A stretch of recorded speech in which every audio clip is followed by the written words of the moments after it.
You hear it constantly, right? Whether you're online or just out in the world, this relentless noise of people arguing about what's fundamentally broken. It really feels like we're stuck in this permanent fight. So let's get into it, because what if that fight itself is the real distraction? What if it's hiding a much deeper pattern? And we all know the battle lines, don't we? You've got the left blaming neoliberalism, you've got the right blaming cultural Marxism. Tech optimists are pointing to abundance, while populists are pointing to elite capture. It's just this constant tug of war, and every single side is absolutely convinced they have the one true answer. But here's a kind of a radical thought. What if we just stop asking which side is right, and instead ask a totally different question? What is each side actually describing? What if, underneath all that noise, they're all pointing their fingers at the exact same thing, just from different angles? So that's what we're going to do. We're going to take an inventory. We're just going to strip away all the political labels for a minute and just follow the flow of value in each of these arguments. Okay, let's start with the world of finance. The story here is all about private equity firms that buy up companies, load them up with debt, use that debt to pay themselves enormous fees, and then they just walk away, leaving this hollowed-out carcass of a business to collapse. It's a very clear, documented mechanism. So you can see what's happening. Value isn't being created here, it's being extracted. It's flowing from the people who actually make the stuff and use the stuff, and it's going straight to a tiny group of financial insiders. It's a one-way street. All right, let's jump from corporations over to politics. Now, the argument here is that massive wealth from donors buys political access, which in turn creates policies that concentrate even more wealth. The elected officials basically just become a conveyor belt. And look at that, it is the exact same pattern. Value, in this case, democratic power, it's flowing away from the public, away from the voters, and toward that small group of donors who effectively get to write the rules of the game.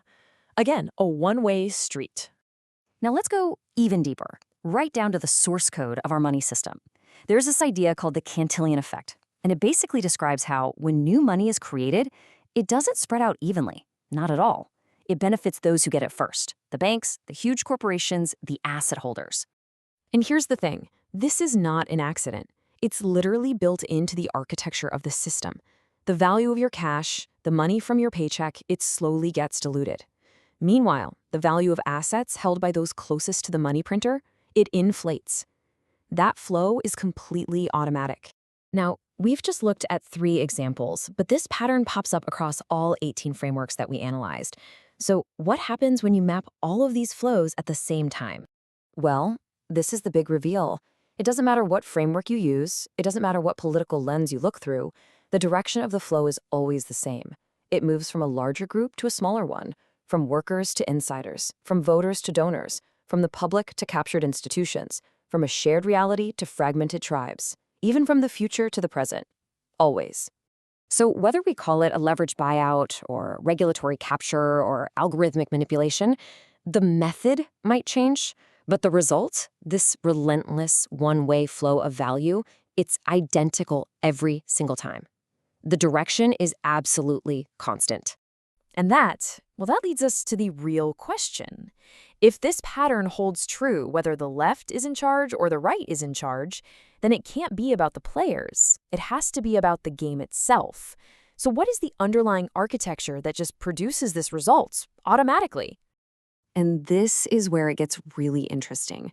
See, most of us think this is a recent problem, but the historical record shows this pattern is, it's ancient. This did not start in the 1980s, and it didn't start with the internet.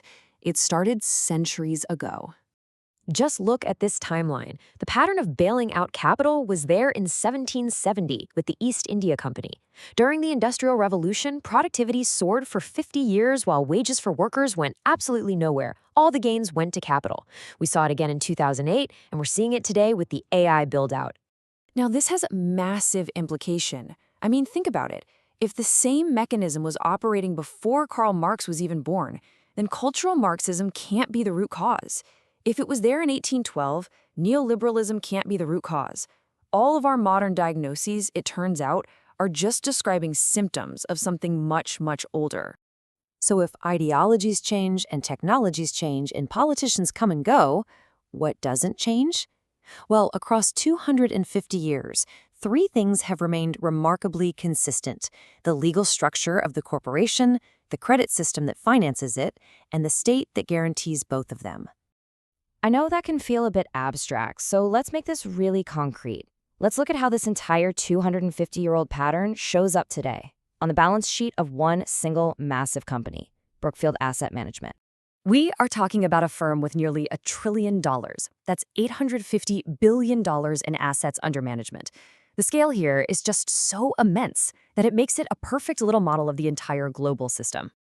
And this is where you can really see the game being played. Publicly, Brookfield is a climate leader. They're pushing ESG principles. But privately, they own hundreds of fossil fuel assets and major pipelines.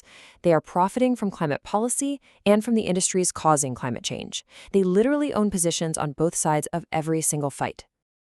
And this is the crucial point. It's not a conspiracy. It's not about secret backroom deals. The system is just structured to convert every single political outcome, progressive or conservative, green or denialist, into the same one-way flow of value to the center. The architecture does all the work by itself. So for our final reveal, let's just put all these pieces together. It turns out all those different camps weren't really fighting over different things. They were just describing different parts of the same animal. It's like that old story of the blind men and the elephant. The group blaming neoliberalism, they were correctly describing the trunk. The group focused on institutional capture, they were describing a leg. Each camp saw a real, documented piece of a much larger structure.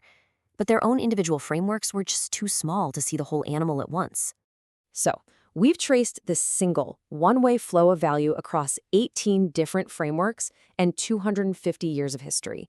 We've seen how it operates in one of the world's largest companies. We've seen the whole animal. So the final question is pretty simple. Now that we see the elephant, what is its name?